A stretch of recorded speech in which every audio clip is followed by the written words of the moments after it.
Joo mä teen mitä haluun ja mä teen mitä teen. I got bitches on my dick, wait edelleen. Joo mä teen mitä haluun ja mä teen mitä teen. I got bitches on my dick, wait edelleen. Oli ihan normipäivä kun meitsi lähti kouluun. Poltti spliffi matka lähi aamusta uuteen nousuun. Yksi pikku tahra oli jäänyt mun housuun. Mut ei voinut midi, oli pakko mennä kouluun. Astu luokkaan, luokas venas 2 mun huoraa. Ei antanut armo, kävi muu käsik suoraan. Mut sit ne lähti menee, kos halus settu oppii. Mut koulus oppimisessa mä oon ihan vitu floppi. Välitunnin ajaksi jouduin mennä näkee reksiin. Mä vein reksin vessan, sit me harrastettiin seksiä. Nyt se pikku horo on läpässy mun testiin. Ja sit kun meni backi ope kysy mikä kesti. Mä vastasin, olin painaamassa reksiä. Sit se suuttu, vaik mä olin ihan rehti. Mut heitettiin luokasta, vittu nopee ulos.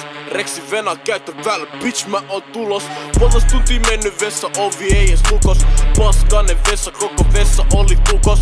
Ope avas ove, yks vittu iso leffa. Mä laitoin ove kiinni ja sitä ennen näytin keskaa. Sit kun tuli ulos, niin jengi kuva vidi. Reksi toi on paha, mut mulle ei oo midi. Ja mä olin näläs, oli pakko saada pini. Onks toi fresh sun mielestä? Ihan skidi.